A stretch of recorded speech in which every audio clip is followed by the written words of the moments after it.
What's up, guys? I'm Rob, and this is Rob Sports Report. Sorry for another hiatus. Been a little busy with the holidays and, just family stuff, but glad to be back. And I know I'm a little late for the NFL. So, as many of you know, if you've been keeping up, 2 rounds of the NFL playoffs have already gone or come and gone, and unfortunately, the Eagles are still going. But and the Patriots, of course. Um, but it's not supposed to be that unexpected since they are the number one seeds. I know that there's been a lot of really, really great action so far. One of my favorites in particular was just this weekend when the Vikings had that miracle last-minute touchdown against the Saints. So I'm hoping to see. I honestly want the Vikings to win. I think they have a good enough team to do it. Their defense is quite solid. Their offense with Pat Shurmur seems to actually be paying off, even though I personally believe myself that Case Keenum couldn't do it. But we'll see how they react to a stronger defensive line next week. But I think the Vikings defense will keep the Eagles offense in check. I think it'll be a little more of a defensive conflict there. But it's in Philly.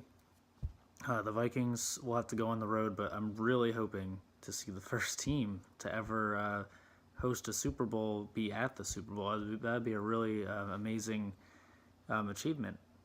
And they already made the achievement by being the first team to host a Super Bowl, but to make it to the championship game. So it's a very real possibility this year. But again, the Eagles are going to be a hard team to beat, even with Nick Foles. So hopefully they bring their A game, and we will see what happens. But let's discuss everything that went down. The NFC in general, pretty crazy. The Saints beating the Panthers just slightly in the first round. It's just another one of those games where either team could have won. It just came down to I personally was watching and saw.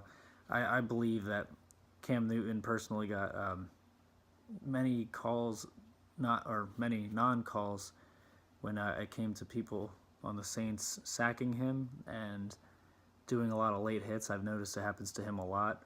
Whether he's a running quarterback or whatever you want to claim for that, it shouldn't happen. If a quarterback is a quarterback, it doesn't matter if they run more. Treat him like Tom Brady wants to be treated, how the guy complains about everything. But honestly, no. Quarterbacks should not be hit after a play like that. And it's just something that shouldn't be allowed to keep happening in this league. I don't know why the NFL referees decide to pick and choose with that. I've seen even quarterbacks that don't run have a lot of issues with that. I don't know if it's... I don't understand their new philosophy of how it's okay to review everything and think that people are happy with that, but they're losing viewership with that.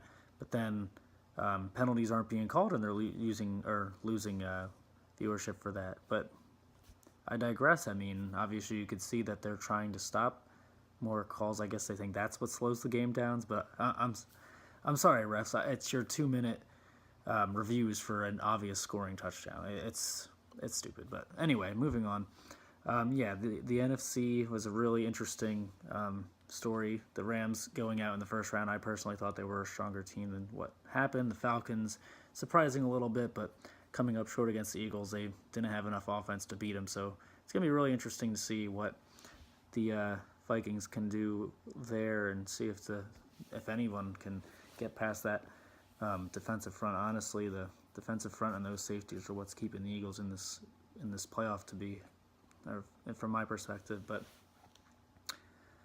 so AFC, the Titans were actually pretty surprising beating the Chiefs. I thought the Chiefs had their low moment during the season and then kind of caught up again and made a pretty strong and valiant push towards the end there, which in my mind made me think that maybe they're back to their form that people thought they would be. But again, the Chiefs kind of let their fans down and lived up to their reputation for not having a good time in the playoffs. But anyway, so the Titans went on to Foxborough, and we all know what happened there. The Patriots, of course, steamrolled them, but unfortunately, not any game with the Patriots ever can go by without seeing something fishy. I'm sorry, I don't even mean to to always bring that up, but I don't know what it is with the Patriots.